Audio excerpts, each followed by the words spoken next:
tal? Muy buenas noches, bienvenidos como cada miércoles a un programa más de la Fundación Dialoga Bahía. Ahora, tiempos, yo creo que al principio del año todo el mundo quiere tener aquí su bolita de cristal para ver qué nos va a deparar el destino en todo, ¿verdad? En todo. En tu vida sentimental, en tu mundo económico y en tu salud. Yo creo que esas son las tres prioridades en lo que se basa el ser humano y quiere saber cómo le va a ir en esas tres áreas.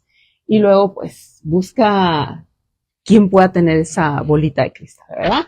Si es de la vida amorosa, pues ahí busca a los mediums, ¿verdad? A los mediums que se dedican de interpretar, que al final de cuentas son solamente como psicólogos de tu comportamiento y te dicen lo que tú quieres escuchar y se emociona, ¿verdad? Y se emociona la gente, porque de qué lado, del lado sentimental, los medios son bien positivos, ¿eh? Tú siempre te dicen que te va a ir bien. Nunca hay malos augurios. Ahí de qué lado no, siempre te va a ir bien. Nomás échale ganas.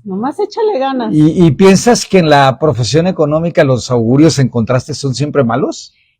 Y ahorita que tenemos aquí alguien economista, bueno, y hablando del otro tema de salud, ese es el que tratamos de evitar porque nadie nos queremos sentir mal. Y luego, desafortunadamente, vienen los médicos, que debe ser una costumbre de que realicemos por lo menos un chequeo médico una vez al año, pero tenemos miedito de que los médicos siempre nos digan que, pues, que estamos mal, ¿verdad? Al final de cuentas es una prevención, ¿verdad? Ellos nos pueden decir, tienes más o menos esta tendencia y uno ya puede tomar sus previsiones. Pero luego tenemos al lado de los economistas o los financieros, que ellos son los que son muy buscados a principio de año para que nos hablen de las esperanzas, del lado bonito, pero pues nunca tienen lado bonito, son bien Bueno, vamos, ¿qué te parece si intentamos resaltar la mayor novedad en términos de optimismo que probablemente haya tenido el país, yo diría, por lo menos desde el 2018, ¿no? Desde el 2018. Creo que es la primera vez en que hay alguien que tiene una serie de metas ambiciosas, positivas, ¿verdad? Parecidas a las a lo mejor son, como dices tú, parecidas a las de los adivinos que quizá te quieren decir, o más bien que te dicen lo que tú quieres oír. ¿Sí? Entonces, no sé si nuestras noticias o nuestro plan México de optimismo que tenemos ahora quepa en esa categoría. Si eso es lo que queremos oír, quizá coincidirás conmigo, te dicen qué quieres oír, a dónde deberías llegar, pero no cómo llegar allá, ¿no? Creo que muchas veces el tema está en vislumbrar un futuro promisorio, tú decías en lo afectivo, en lo sentimental, y al final del día probablemente el Plan México quepa en eso, ¿no? Ahorita que lo discutamos deberíamos ver si cabe en una categoría de una propuesta muy optimista para arrancar un año de suyo complicado, ¿no? Pues yo creo que tiene que ser muy optimista porque pues el país probó cierto colorcito y vamos a volver a repetir, así que yo creo que tienen mucho optimismo, pero bueno, el programa se llama Nuevos Desafíos Económicos en México 2025. Y tenemos de invitado, así que con Mantel, porque él es un gran experto en temas económicos. De hecho, yo lo conocí como maestro en la Facultad de Economía. No voy a decir hace cuántos ayeres, porque si no se van a poner a hacer cuentas y van a empezar a calcular mis años. Y entonces, ese debe ser un secreto bien guardado. Debe ser un secreto. Es el doctor Hugo Alberto Michel Uribe, que dicen que debería de tener otro título, que él propuso que el título sería Otros Mundos.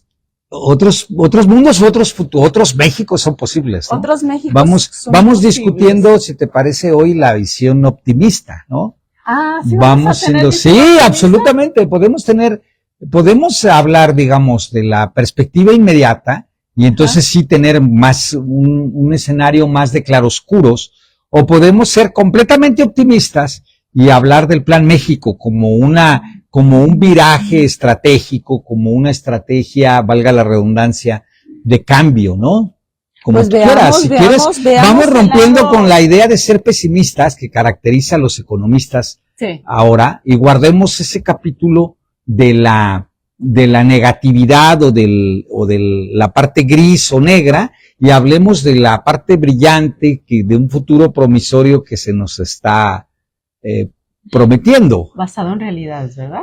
Pues no lo sé, eso podemos discutirlo. Vamos empezando por ahí, okay, si quieres. Pues vamos, y dejemos de lado toda la lógica tradicional que yo pensaba decir, pues miren, la expectativa de crecimiento económico está muy complicada, el ajuste del gobierno va a ser muy severo en este año, y entonces es muy difícil que tengamos crecimiento, y la legión de pesimistas más grande piensa que ya podemos tener un decrecimiento económico en este año. Eso es entonces, dejamos o quieres que exploremos ese tema brevemente, o nos vamos al optimismo puro. Tú decides. Como dicen, siempre hay dos noticias, la buena y la mala. Vamos con la mala primero. Todo el mundo elige siempre la mala, ¿verdad?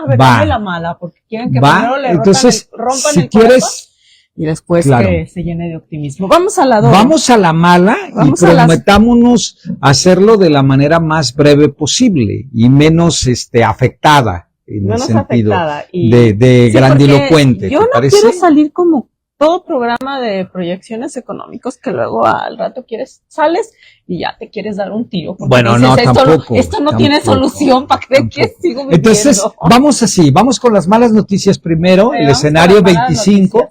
Y digamos que el escenario más favorable es un escenario de mediano plazo. Entonces, dividamos que las expectativas del 25 son nubarrones en el escenario, pero el sol radiante aparecerá en el mediano plazo. ¿Te parece? Vamos a los claroscuros, a los oscuros. Sí, vamos a los primeros 6 meses. Si lo bien, vamos al año, al año completo del 25. Ajá.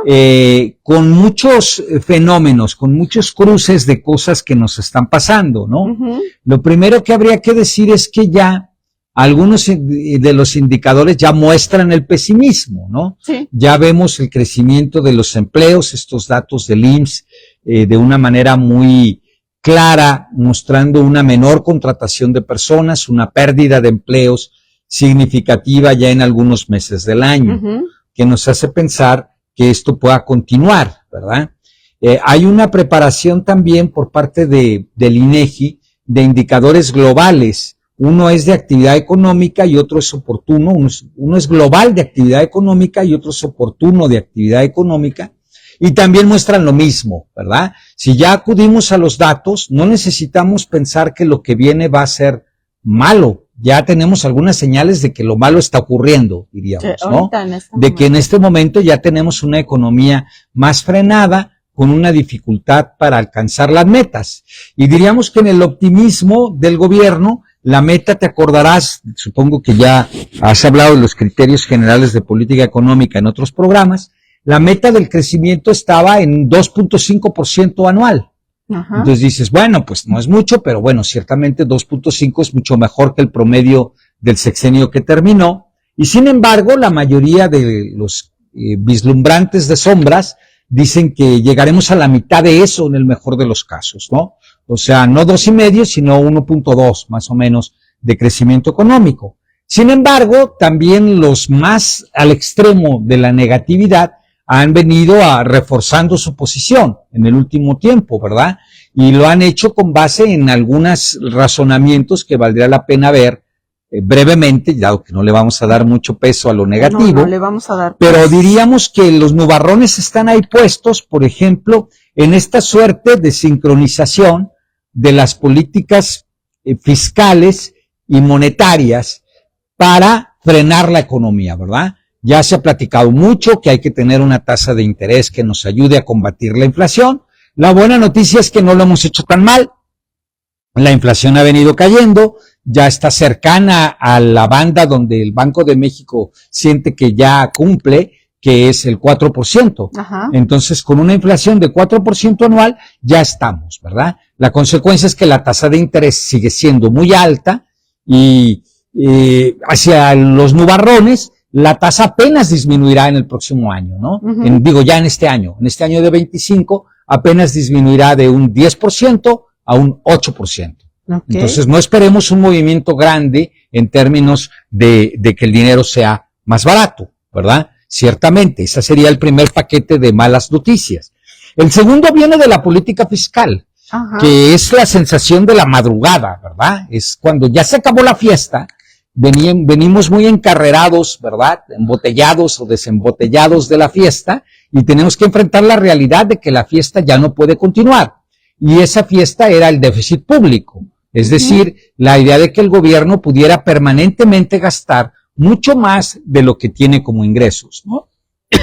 De modo que el tema pasa a ser que hay que ajustarse el cinturón en la política fiscal, y el gran reto es que es un gobierno nuevo, el gobierno federal, que empezó en octubre, y entonces se enfrenta al reto de ajustarse el cinturón y de reducir el gasto público de manera importante, porque ya la fiesta había sido demasiado larga y había tenido efectos o vislumbraba efectos negativos importantes de seguir así. Entonces diríamos, esta sincronización de políticas fiscales a la baja y también de políticas monetarias restrictivas, pues nos hace pensar que el crecimiento económico es muy pequeño. Agregaría yo, antes de hablar de los Estados Unidos, que por supuesto es así como el gran tema, pues es pero antes de eso diría que hay una especie de regla de inicio de sexenio, ¿verdad? Los inicios de sexenio son flojos, ¿verdad? Naturalmente, porque todo el mundo quiere ver a qué juega el nuevo gobierno, cuáles son las expectativas, qué proyectos le interesan, qué zonas, cómo funcionará la nueva administración. Y va arrancando. Entonces, así. Exacto, hay un cálculo empírico muy repetido en estas semanas que dice que toma el último año del sexenio y réstale 1.5 y te va a dar el crecimiento del primer año del sexenio. Sí, así como una regla que más o menos se ha cumplido. Habría que poner a algún chico de la escuela que haga el cálculo a ver si es cierto, que cada primer año de gobierno es como 1.5% menos crecimiento que el último año del sexenio que termina. Si eso es cierto, pues entonces sí, vamos a un negativo, ¿verdad? Si tenemos un crecimiento de un 1.4, ¿te parece? En el 24, restándole 1.5, pues ya se hizo negativo, ¿verdad? Entonces, yo diría que ahí está el conjunto de las razones internas, bueno, faltaría otra, pero digamos, las tres primeras serían la política monetaria restrictiva, el ajuste del gasto público, el tema del primer año de gobierno, y falta toda la incertidumbre generada por las reformas, de la que ya no voy a hablar mucho porque ya es un tema muy manido, de cuál va a ser el efecto de las reformas constitucionales en el Poder Judicial, en los organismos constitucionales autónomos, y todo ese tema, ¿no? Todo ese tema de qué vamos a hacer en un mundo sin transparencia, sin medición de la pobreza, sin competencia, ¿no? Entonces, eso también genera incertidumbre. Y ya finalmente, para cerrar el lado de la negatividad. Qué bueno que va a ser con el lado negativo. Sí, que eso prometimos, ¿no? Sí. De manera que quedaría el tema de Donald Trump, ¿no? Vamos, el lado de que tenemos al presidente vecino. Sí, vamos al lunes próximo a la toma de protesta, ¿verdad? De la segunda presidencia de Donald Trump, el 20 de enero, ¿verdad? Entonces, de manera que ahí, pues ya más o menos hemos establecido que la agenda tendrá como tres efectos importantes, ¿no? El primero es el comercial. Justamente ahora un periódico tapatío, ¿lo viste? Dice que ya el gobierno, son sus 8 columnas, el gobierno gringo ya creó una agencia pública para cobrar aranceles. Ande, pues ya. Anda, o sea que ya está preparado para imponerlos y para cobrarlos a las importaciones. Entonces ahí estaría el primer gran tema de la relación bilateral, ¿no? El comercio, la posibilidad de imponer aranceles. ¿Te acuerdas que se ha hablado de porcentajes? Sí. Y a las importaciones mexicanas y en fin? A otros dicen es un balazo en el pie porque pues, si las importaciones son más caras, naturalmente el consumidor las va a pagar a un precio más alto, los bienes. Y en fin, hay toda una polémica, pero de algún modo la política de Donald Trump ha señalado a las importaciones como el enemigo, ¿verdad? Y probablemente el gran enemigo pues es China, no México, en un sentido más amplio, ¿verdad? Probablemente el enemigo aquí, del mundo no es el enemigo. Exacto, ahí hay todo un tema en términos de contra quién va la política comercial, pero sí podemos anticipar que un efecto sobre México sería parte del pesimismo de estos nubarrones oscuros, ¿no?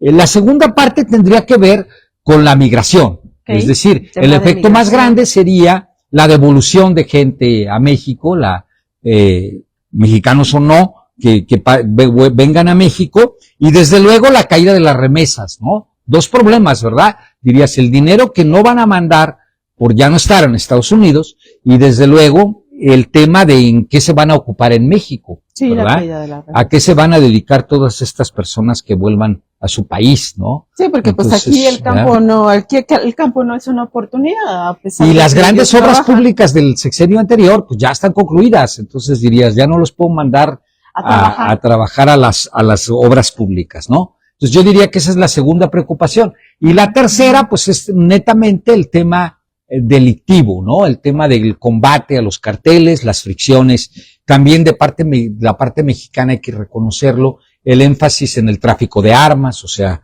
en contraparte a todo esto, el clima de violencia, el aspecto de la persecución de los capos, la definición de los carteles como organizaciones terroristas, que luego tiene muchas implicaciones también en términos de financiamiento. Sí, porque y eso, muchas estamos cosas, hablando de que hay una inseguridad ¿no? enorme en el país y que sí, exacto. desafortunadamente las inversiones tampoco no se quieren quedar También aquí. ese tema estaría ahí en el aspecto de este primer bloque pesimista que tenemos, ¿no? Entonces yo creo que como ya no vamos a hablar mucho más de él, tendríamos que como cerrarlo y decir, bueno, no hay una expectativa, el gobierno piensa que la economía todavía podía crecer hacia un 1.2%, los pesimistas están hablando de recesión, o sea, de recesión se define técnicamente como 2 trimestres con decrecimiento del Producto Interno Bruto, y pareciera que podría haber una suerte de, diríamos, parón en los primeros meses del año y probablemente alguna recuperación hacia la segunda mitad, ¿no? Que también significaría que el gobierno ya estaría más entrenado para hacer cosas en el segundo semestre. Yo creo que esos son los elementos principales de la visión negativa, ¿no? Eso nos da el panorama inmediato de la complejidad, ¿verdad? Muchas de las cosas que dijimos no son sino la continuidad de cosas que se hicieron en el pasado. Entonces, de algún modo, arrastramos la cobija, por ejemplo, en materia de las tasas de interés, del déficit público, y vamos a seguir en esa secuela, ¿no? Sí, porque pues al final de cuentas es como lo que se está observando desde el 2018 y si nos damos cuenta, pues pensamos que esto se puede seguir arrastrando y va a seguir de forma permanente. Sí. Pero ya vamos a entrar sí, nada más se me olvidaba una sola cosa, que para el 26, la revisión del TEMEC, ¿verdad? El tratado. Sí, la revisión del tratado será el tema más importante para el 26. Como pasa con todos estos temas muy grandes, a veces influyen desde antes, ¿no? Desde antes puedes tener efectos. Entonces en el 25 a lo mejor empezamos a ver tirones en algunos sectores económicos, en algún jalón previo a sentarse en una mesa a analizar la continuidad del tratado, ¿no? Yo con eso cerraría, no sé si tú tengas algo más del tema del tema feo, del tema que queríamos despachar rápido. Sí, porque vamos a decir ¿qué más podemos decir? Porque pues si no, y yo ya para qué quiero vivir en este país, ¿verdad? Pues ya, ¿para qué? Ya se acabó, ya, Muy bien. Ya. Muy bien, vamos entonces al lado bonito. Donde hay futuro. Donde hay un futuro. Esperanza. ¿De dónde proviene? Y a ver, te lo pregunto, ¿cuál debería ser la fuente primordial del optimismo? ¿Cuál te parece que debería ser? La fuente primordial del optimismo. Del optimismo, no en términos, fíjate, porque a lo mejor habría que separar. Porque si yo le preguntara a alguien, digamos, a algún grupo de personas, probablemente me dijeran, bueno, pues ¿de qué me preocupo? Al final yo tengo un subsidio, como una beca o un apoyo X o Z a los jóvenes, a los estudiantes o a las personas mayores, y va a continuar. Entonces, no, hablo más bien del crecimiento económico. ¿Por qué deberíamos de ser optimistas en pensar en que la economía mexicana en el mediano plazo se recupere y crezca más aceleradamente? Esa es una pregunta de examen para ti. Es una pregunta de examen. De examen. Pero ¿qué crees? Yo ya pasé economía. ¿Qué contestarías a la pregunta de cuál debería ser la fuente del optimismo en el contexto geopolítico, económico del mundo? Decir? Pues, por ejemplo, es que como tú nos dijiste, el panorama es desastroso, bueno, no desastroso, negativo, ¿no? Pues es negativo, porque desafortunadamente también tenemos un partido político que está haciendo uso de su poder de forma excesiva y eso se demuestra, como tú lo dijiste, y ya no lo dijiste, ya no lo quiero hablar, pero pues sí, ha cambiado las instituciones a su conveniencia y eso al final de cuentas sí nos termina perjudicando. Ese comentario ya pasó. Es del lado negativo. La pregunta es, ¿cuál debería ser nuestra principal razón para creer que el mediano plazo va a ser y el largo plazo van a ser positivos? Porque yo pensaría, pues si tenemos, obvio que todos los seres humanos quieren ser felices y para eso se necesita riqueza. O sea, y la riqueza de nuestro país se supone que es nuestro Producto Interno Bruto y también... empezamos bien, empezamos bien. ¿No? Empezamos, bueno, no sé si el petróleo, porque en el petróleo hemos enfrentado una caída de las reservas y de la producción importante. No avanzamos en todo el sexenio más que marginalmente, muy marginalmente en la exploración nueva. Entonces el tema del petróleo está un poco fuera. También diríamos que en un plan optimista deberíamos creer que la generación de energía renovable va a ser el pilar, ¿verdad?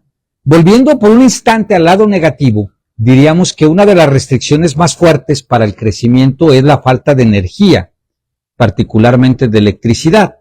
Pero como ya estamos en este lado positivo, diríamos, es la oportunidad de desarrollar nuevos proyectos de electricidad, sobre todo no renovables, ¿no?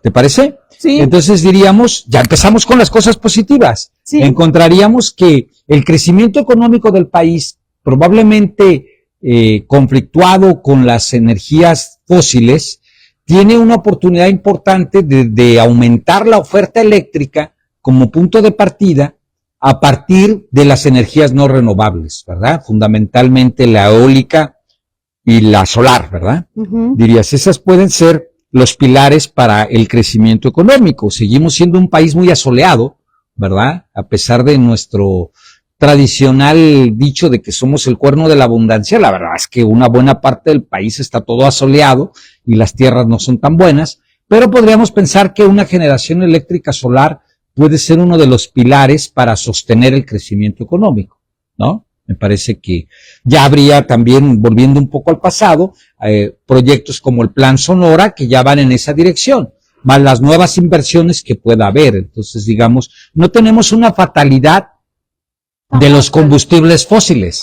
No estamos atados a la gasolina y al petróleo, tenemos muchos recursos naturales para explotar en las otras energías, y si hoy por ejemplo, la energía se convierte en una restricción, podemos superarla, ¿no? Yo diría, seríamos optimistas, ¿no? O sea, si nos quedamos en nuestras Por ejemplo, energías. Si ponemos las líneas 4 o 5 del tren eléctrico en Guadalajara, dirías, esos necesitan energía, ¿no?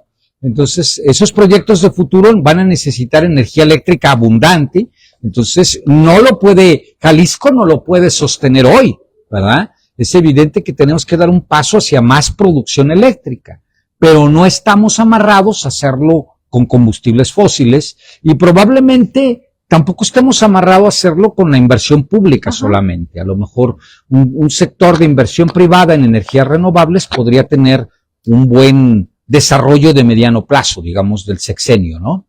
¿Verdad? Sí. Ok, entonces digamos, ahí vamos saliendo. Ese es un lado. Vamos saliendo claro, un poco, ¿verdad? Es un lado claro de lo que puede suceder. A ver, ahora, yo creo que lo más determinante, y era la respuesta que esperaba que me dijeras a la pregunta, era el nearshoring, ¿no? Quería que me dijeras que probablemente las oportunidades de desarrollo de México más importantes estén vinculadas a la relocalización de empresas, ¿verdad? Habría que decir que las lecciones de la pandemia y de la post-pandemia, pues nos mejoras en automóviles que simplemente no los vendían porque las cadenas productivas estaban rotas en el mundo de la post-pandemia y de la pandemia.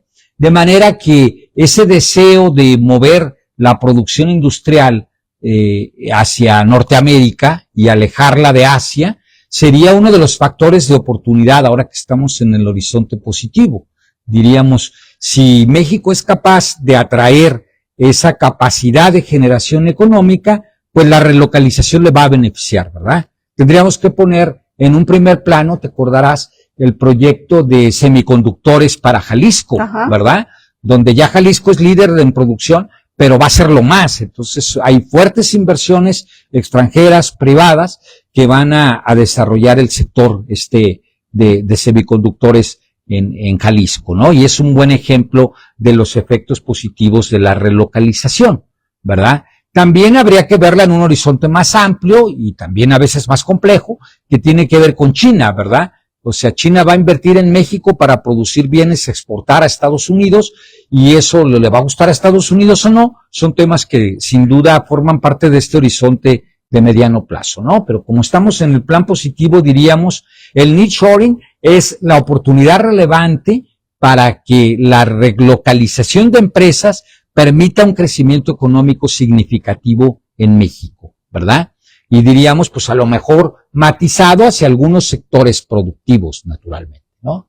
¿Te parece? Sí, podríamos empezar por ahí, ¿no? Podemos empezar entonces que sí. Hay que dejar de ver el lado tradicional de la economía y darnos cuenta que existen más áreas de oportunidad. Bueno, el tema es si podemos reconvertirnos rápidamente en una economía donde esos sectores sean más importantes.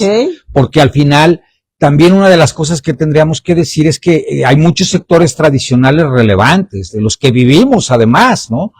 Si nos ponemos a pensar en la producción de alimentos, los textiles, el calzado, qué sé yo, la industria maquiladora tradicional. Entonces, son sectores que son muy importantes. Entonces, quizá uno de los retos, pero digamos en buen plan, de las cosas positivas, es cómo armonizar sectores económicos muy pujantes en inteligencia artificial, en manufactura, en sector automotriz, quizás hasta industrias espaciales y más cosas, computación, tecnologías de la información, etcétera. ¿Cómo armonizarlo con los sectores económicos tradicionales, verdad? Pero, bueno, ahí estaría el lado positivo, ¿no? Yo creo que en eso habría que comenzar. El proyecto se denomina Plan México, ¿verdad? Es una cosa interesante porque tú dices, bueno, la planeación todavía hay tiempo, ¿no? ¿Sí? Apenas te acordarás, la semana pasada había unos foros sobre el Plan Nacional de Desarrollo. De manera que, bueno, que el plan no iba a estar hasta dentro de algunos meses, y sin embargo esta parte, que a la que le pusieron el nombre de Plan México para referirse sobre todo a la política industrial, y en general a la política económica, la sacaron antes, ¿no? Sí. ¿Por qué sacarla antes? Pues básicamente porque el tiempo apremia, como decíamos cuando hablábamos de lo negativo, la situación y los indicadores afectados por la presidencia segunda de Donald Trump, pues le llevan a México a adelantarse, ¿no? Diríamos, tiene sentido en un escenario donde un gran factor negativo se puede venir, pues anticipemos y presentemos nuestras cartas positivas, ¿verdad? Es como jugando póker y temes que el jugador tenga un gran juego, ¿verdad? Pues tú bajas tu juego, ¿no? Un poco queriendo asustarlo a ver con las cartas que realmente tengas, ¿no? Un poco yo creo que nos pasa eso, ¿no? La estrategia, ¿verdad? Que se está manejando. Hay varias cosas que habría que señalar. En términos de publicidad y de mercadotecnia social, quizá la más notoria, te habrás dado cuenta, es la idea de que el Plan México nos llevaría de ser la economía número 15 del mundo a ser la número 10. O sea, imagínense que ustedes están en una carrera, vienen en el lugar 15, por supuesto los primeros, los que se llevan las medallas, son demasiado rápidos para uno, son demasiado grandes también, pero bueno, hay un alcance donde tú aspiras a colarte, entre, como diría el clásico, en el top 10, ¿no? En los 10 primeros, cuando estás en la posición 15, ¿no? Entonces, como estamos en el lado optimista, quizá no lo vamos a cuestionar mucho, pero diríamos que es evidente, y quedémonos con el lado positivo, es evidente que para rebasar a los otros tengo que ir más rápido, ¿no? Es evidente que todos nos estamos moviendo y como Alicia en el País de las Maravillas, a veces parece que para permanecer en el mismo lugar hay que correr, ¿no? Entonces, un poco eso yo diría, ¿no? La idea de que si la economía de México va a brincar del 15 al lugar 10, tendrá que hacerlo en base a un crecimiento económico. Esa idea me parece importante, ¿no? Hay que tener un crecimiento económico y más acelerado que los que están en los lugares 10, 11, 12, 13 y 14, ¿verdad? Que son los que queremos pasar. De manera que De manera que el tema es, esta estrategia tiene que lograr lo que no está visto para el año 25, que en el que éramos muy negativos sobre crecimiento y hablábamos hasta de recesión. Entonces diríamos, el plan tiene que suponer que la economía de México va a sostener, ¿te fijas? No solo es acelerar, ¿verdad? Para permanecer en el grupo de los 10 más adelantados, tenemos que acelerar y mantener esa aceleración, esa velocidad incrementada para permanecer en ese top 10 de los países del mundo, ¿no?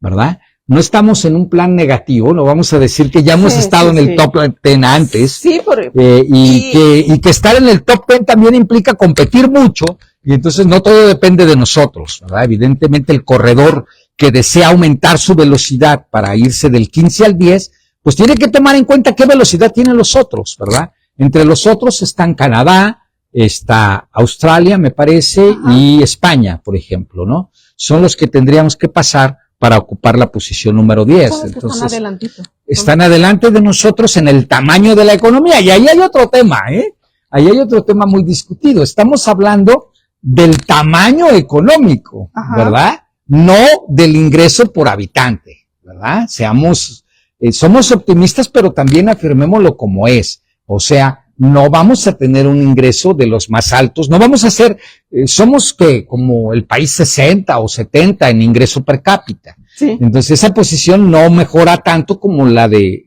la medición global, ¿no? Pero aceptemos que no es malo pasar de la 10 a la 15, al revés, ¿verdad? De la 15 a la 10.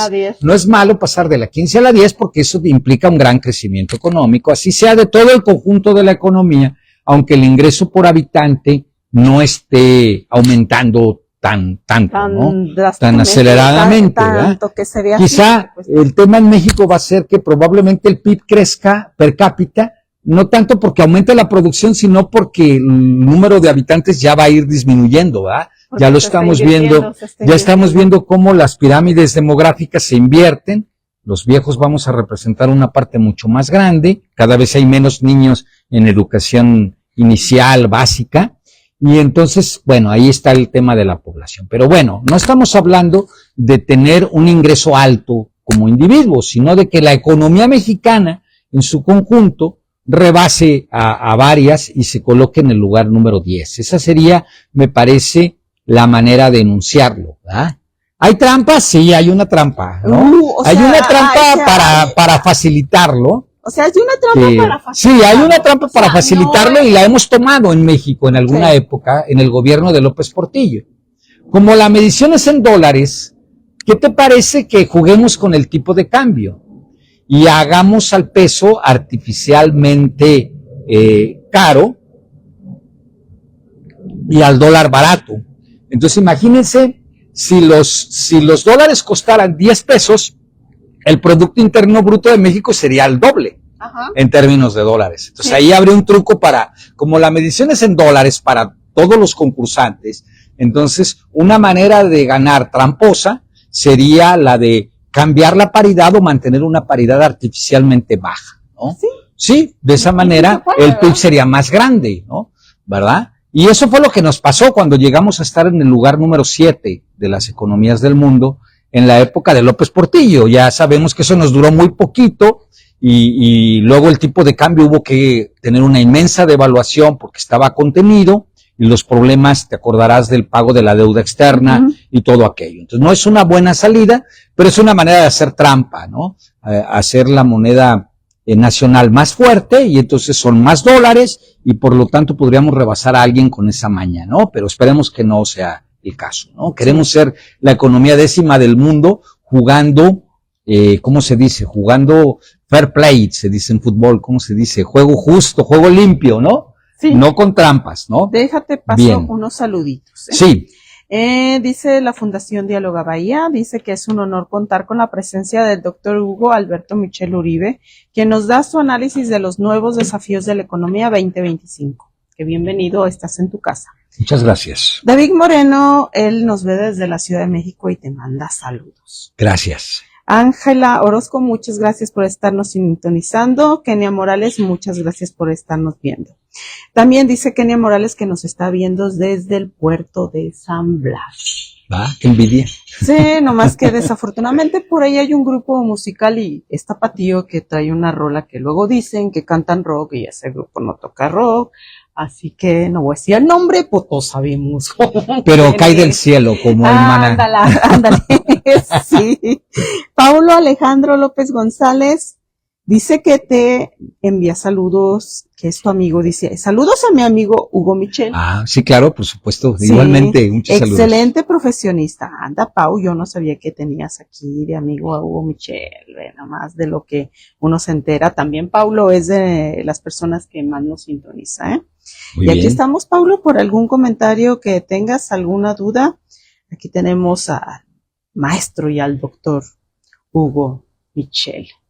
Sí conocido, Hugo Michel, ¿verdad? Bien, vamos entonces a seguir, ¿no? Sí, sigamos. ¿Te parece que tenemos ya las condiciones del principal impulso, ¿no? El nearshoring, la relocalización, el desarrollo industrial y la meta? Ya sabemos qué queremos ser, ¿no? Uh-huh. Decía Marcelo Ebrard cuando presentó esto como secretario de Economía, junto con Altagracia, ¿no? La superasesora en temas económicos, sí, de la que a lo mejor luego, en plan de chisme, podríamos platicar algunas cosas, pero eso ya será después, ¿no? Sí, sí. En otro programa. El plan de chisme de Altagracia. Los chismes han estado bastante divertidos, por lo demás, pero el plan es presentado y decía Marcelo que no había habido una proyección de una meta tan ambiciosa y tan clara al inicio de un sexenio. Yo diría, bueno, también las presiones que hay en el mundo, uh-huh, pues te llevan a adelantarte y a presentar esto, ¿no? Tú dices, si me espero al Plan Nacional de Desarrollo, no sé cuándo, en marzo, mayo, qué sé yo,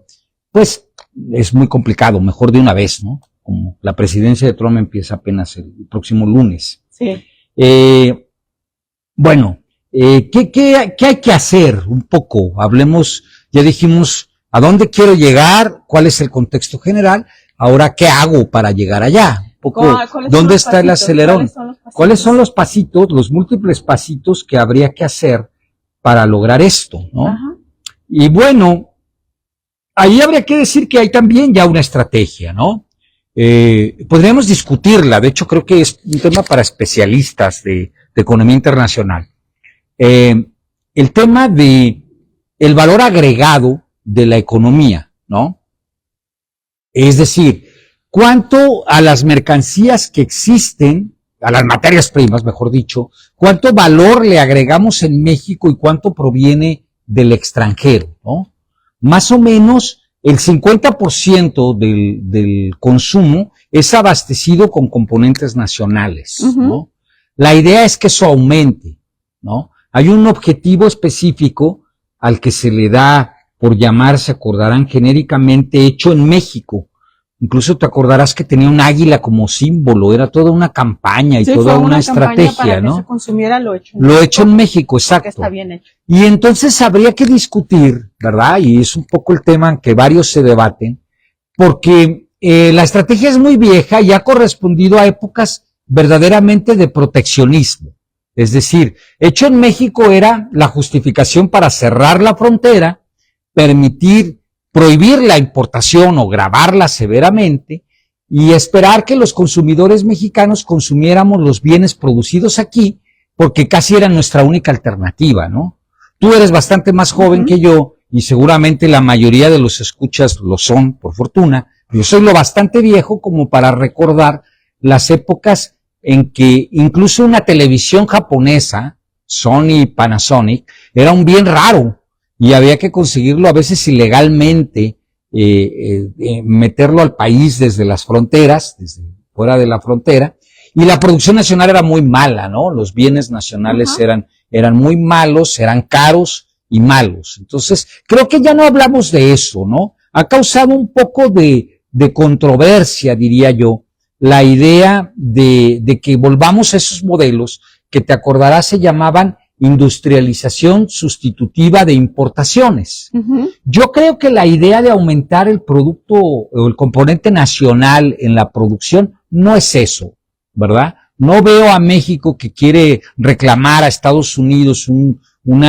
la extinción de aranceles, la continuidad del libre comercio y al mismo tiempo quiera crear un esquema proteccionista. Claramente no. Es una ¿verdad? gran contradicción. Sería una gran contradicción. Es una gran contradicción. ¿verdad? Sin embargo, la controversia que ha causado la presentación del plan en alguna parte de los que lo han comentado ha llevado a creer que vamos hacia allá. Yo sinceramente creo que ese México no puede volver a existir.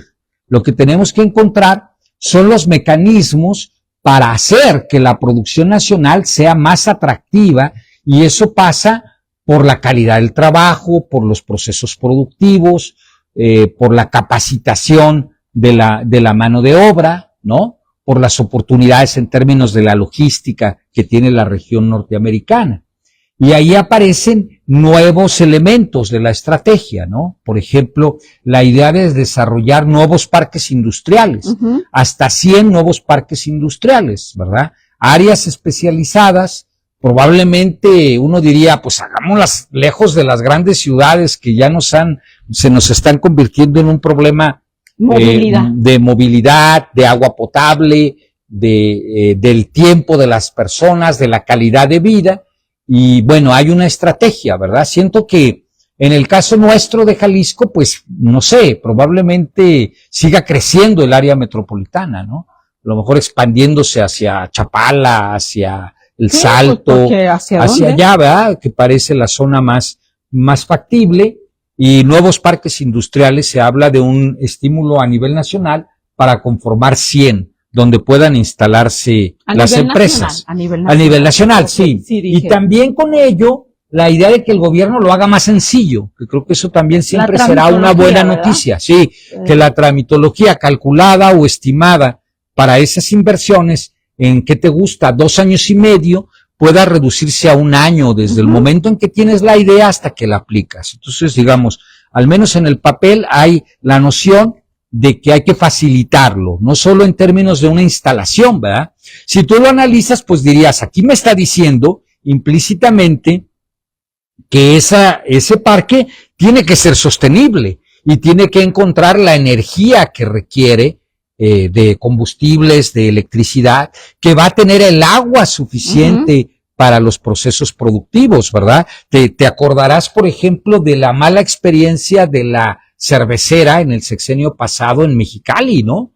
De Constellations, ¿no? Si no me equivoco, que simplemente no se pudo instalar en una región por temas de agua, ¿no? En la Baja California. Entonces, yo creo que detrás de esto está la idea de que esos parques, para que operen, necesitan tener, pues, las carreteras, los accesos, la mano de obra, la energía eléctrica, el petróleo y la sustentabilidad en términos de agua. Espero que el tema de agua suba en la agenda. De hecho, si te acuerdas, ya había subido en la agenda del último par de años, del sexenio anterior, ¿sí? Donde ya había más obras hidráulicas, ¿no?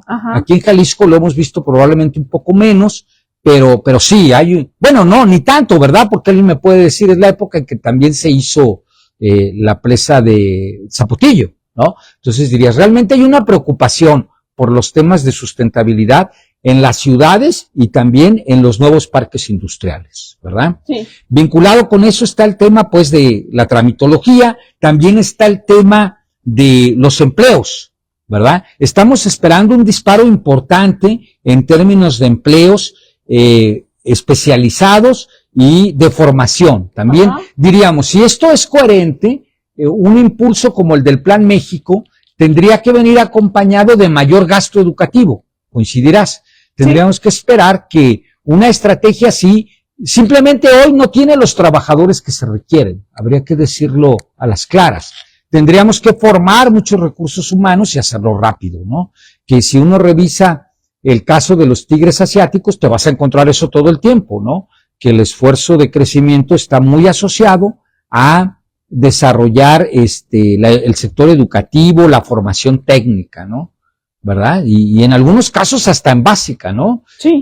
¿Verdad? No sé si hayas visto, por ejemplo, el caso de Vietnam, que fue un país que mejoró su educación básica en 6 años, en 8 años, ¿no? Porque era la demanda porque de la sociedad. Exacto, había que hacerlo rápido para generar un nuevo tigre asiático con un sector educativo pujante, ¿no? Y dice, si hicieron cosas tan simples como que los maestros que mejor rendimiento tenían se fueran a las zonas rurales, ¿verdad? Dices, ¿y cómo se va a ir un maestro rural, un maestro de ciudad, que es bueno, a trabajar a una zona rural? Pues ganando mucho más, ¿no? Sí, entonces, si invirtieron ese modelo, tenemos que invertir en educación, revertir los atrasos en materia de educación. Un poco este modelo que te digo fue clarísimo. O sea, si un maestro tiene éxito en la ciudad, pues que se vaya al campo y le pagamos más. Sí, y que tenga incentivos para desarrollar en el campo, a los niños más retrasados en aprendizaje, ¿no? Entonces, esa clase de cosas me parece que surgen como oportunidades del plan, ¿no? La idea de la formación laboral, desde luego, todos los sectores de tecnología, ¿verdad? También me vas a decir, tiene mucho que ver con el inglés, evidentemente, ¿verdad? Con una mejor formación, inglés, computación, una serie de alfabetos. Exacto. Ahora la inteligencia artificial y todas estas cosas que van a tener pues un requerimiento grande en términos de formación de recursos humanos, ¿no? Me parece que ese sería otro de los puntos necesarios para que un plan como este funcione. Hay algunas cosas más, aparte de los empleos y esto. Por ejemplo, la idea de recuperar al país también en otro sector, ¿te acuerdas? Que siempre le hemos llamado la industria sin chimeneas, ¿no? Al turismo, ¿no? Uh-huh. Entonces dices, bueno, también México debería de ser muy ambicioso en términos de su meta, y ahí somos más ambiciosos que pasar del 15 al 10. Acá queremos ir al top 5. O sea, queremos ser de los 5 países, sí, efectivamente, uno diría, esa estrategia suena lógica en términos de contar con la infraestructura turística, y también es un recuerdo de que le hemos hecho poco, ¿no? De que, por ejemplo, te acordarás el programa, simplemente uno muy a la mano, el de Pueblos Mágicos, pues no hubo nada en el sexenio anterior. Sí, solamente se les reconoció que eran pueblos mágicos. Se les dio, exacto, pero ninguna acción para su fomento, ¿verdad? Su mejora. Exacto, les vamos a ayudar a pavimentar o a empedrar las calles y les vamos a mejorar la infraestructura hotelera y estas cosas, pues no, ¿verdad? Entonces, porque Jalisco está lleno de pueblos mágicos. Sí, exacto. Incluso ahora hay un programa local, fíjate, hay una recuperación en el presupuesto 25 estatal con 100 millones de pesos, que dices, bueno, para arranque está bien, y recuperar este segmento de turismo que a lo mejor no es el más vistoso en términos internacionales, no, porque que probablemente sea de turismo de playa lo más atractivo, ¿no? Siento que por ahí está. Entonces la idea es bastante ambiciosa, ser el número 5, no, ahí sí no tengo el dato de en qué posición estemos, pero sí debemos estar ahí por el 10º, y también queremos subir, pero aquí hasta el número 5, entre los países con mayor afluencia turística, que bueno, ya sabes que es una de las industrias más intensivas en mano de obra, ¿verdad? Porque la mayor parte de los procesos turísticos son gente que te recibe en un hotel, gente que limpia tu habitación, gente que te lleva, gente que es tu guía turística, que te lleva a ver las ballenas, que te lleva a esquiar, etcétera.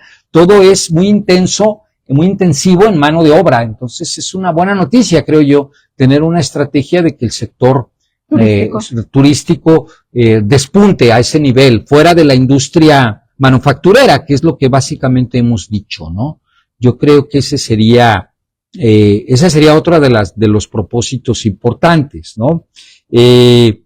Bueno, me parece que ahí están los componentes principales. Hay desde luego un diseño de políticas específicas, ¿verdad? Uh-huh. Que a lo mejor daría para verlo con especialistas en otros programas, para plantearnos qué hacer, por ejemplo, en las industrias como la automotriz, en las industrias de la electrónica, de la computación, de semiconductores, en fin, todo este andamiaje, políticas específicas sectoriales que habría que crear, ¿no? Me parece que el plan ameritaría un mayor análisis, pero bueno, como dijimos que íbamos a ser optimistas, por eso estamos hablando más del Plan México, ¿no? Y tenemos optimismo. Sí. Tenemos... hay un dato bien importante para cerrar. Pero tú para cerrar, un dato, cuando estamos con esta numeralia básica, ya habíamos dicho 50% de producción nacional, ¿te acuerdas? Sí. Habíamos dicho 10ª economía mundial, 5ª en el sector turístico, 100 parques industriales, 1,5 millones de empleos especializados nuevos, 150,000 técnicos nuevos formados en las escuelas, y la inversión que supere, y ese es quizá el punto clave, la inversión del país debe ser mayor al 25% del Producto Interno Bruto, cuando Okay. está bastante abajo de 20 en estos últimos años, En ¿no? estos últimos datos ¿Verdad? que tenemos Sí. actualizados. Entonces, por el lado de numeralia no falla, ¿verdad? O sea, el plan no es el clásico abordaje de queremos hacerlo todo bien, sino como muy específico con metas, ¿no? Habría que ver si todo se sincroniza para hacer factible que en el mediano plazo podamos recuperar una tasa de crecimiento, una generación de empleos importante. Dirías, os faltan muchas cosas, ¿verdad? Quizá la más notoria de esto sería un poco los sectores tradicionales y desde luego el sector agrícola, ¿verdad? ¿Qué esperamos del sector primario? Ahí habría que ver cómo se enchufe en una estrategia de crecimiento económico. Pero bueno, al menos en el discurso aquí tenemos ya buenas noticias para. Pues al parecer para sí, eso, el ¿no? Plan México presenta muy buenas oportunidades para los mexicanos. Hay que verla con muchísimo optimismo y sobre todo que el gobierno sí tenga la capacidad de buscar a las personas adecuadas para que esto se pueda llevar adelante. Sí, y es una estrategia compleja, ¿verdad? Por ejemplo, quizá una de las cosas que yo he visto y que me parecen lógicas, no sé tú qué opines, es que hay que articularlo todo, ¿verdad? Es decir, el gobierno, los empresarios, ¿verdad? Pero como que falta el lado sindical, varias gente señaló ahí, Que también la mano de obra tiene que tener un gran sí. compromiso, ¿verdad? O sea, también debe haber como un sindicalismo a la altura de esta circunstancia, de ¿no? Nuevo México que queremos ver en sí, esta. exacto. Yo creo que ese sí me parece una crítica razonable, decir, no hubo una convocatoria, probablemente, no sé cuál sea la visión sobre el movimiento sindical, pero yo creo que no se puede hacer nada de esto sin los trabajadores, ¿no? No, porque al final Es de cuentas evidente necesitamos que ¿verdad? ellos estén enterados, porque luego los sindicatos y su personal sindicalizado en muchos lugares causa muchas veces muy mala impresión, porque al parecer el proteger tanto los intereses de los trabajadores desprotege lo primordial que es el trabajo y la mano de obra, porque luego aparecen tantos derechos, Sí, habría que repensarlo, ¿no? Y desde luego también la burocracia, ¿verdad? La burocracia tiene que quitarse muchas telarañas de la cabeza para darle agilidad a estos proyectos. Y hay que ser agilitos y agilizar y que todo se dé en tiempo facilitarlo. y forma. No está sencillo el reto para nadie, pero bueno, al menos, como Ebrard dice, pues al menos aquí hay una estrategia. Vamos a ver qué tanto se va aterrizando, ¿no? Y le ganó al Plan Nacional de Desarrollo, salió antes, pues, y salió antes que la presidencia de Donald Trump, ¿no? Qué bueno, porque nos estamos adelantando y eso quiere decir que hay muy buenas noticias, hay mucho interés por nuestra presidenta porque esto... Sí, también hay una oportunidad, ¿verdad? Dices, hay una oportunidad con el cambio de nuevos enfoques, empezamos a verlos y bueno, no estamos hablando de política propiamente, pero sí, ciertamente ahí está el esquema planteado, ya tendríamos contra qué irlo evaluando, ¿no? Sí. Y luego a ver si podemos hablar de políticas específicas, sectoriales, porque luego, por ejemplo, Jalisco pues tiene algunos sectores como prioridades, ¿no? Y habría que ver cómo enchufen, ¿no? ¿Te acuerdas que, por ejemplo, hay una polémica grande, ahora que fueron los foros del Plan Nacional de Desarrollo, de decir, bueno, si vamos a pedir algo, y ahora que el gobierno tiene, por ejemplo, una meta específica para el sector ferroviario, ¿te acuerdas? Los propios industriales de Jalisco le dijeron, no, pues completa el sistema, ¿no?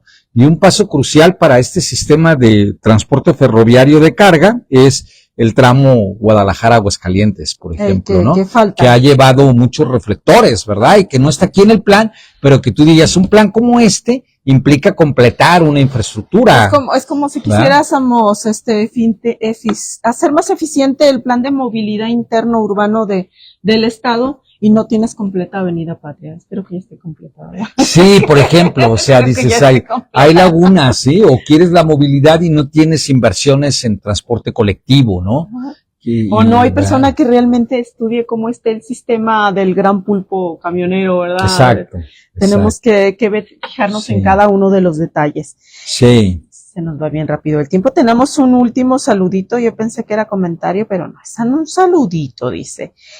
Ramón Becerra Reynoso dice que el excelente programa. Saludos al invitado y Gracias. muy buenos propósitos se han mencionado. Esperemos que no se queden solamente en propósitos, que se conviertan en realidades, Me encantó el programa. No, pues a mí también. No vimos el lado feito de la economía. Bueno, sí lo vimos, pero muy rápido. Así como que muy rápido. Esto es lo que queremos superar, ¿verdad? Es el análisis. Sí, también tenemos una obligación de tener un pie en la realidad, pero bueno, también se vale soñar y los inicios de año y los inicios de sexenio son el momento.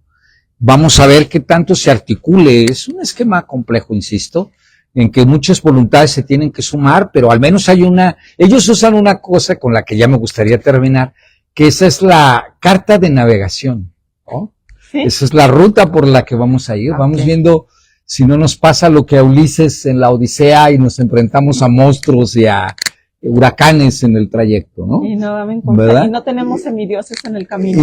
Exacto, y no tenemos semidioses que nos ayuden, como a Ulises sí le ayudaban. Entonces, sí. Pero al menos la hoja de ruta está planteada, el regreso a Ítaca está puesto, y vamos a ver si llegamos, ¿no?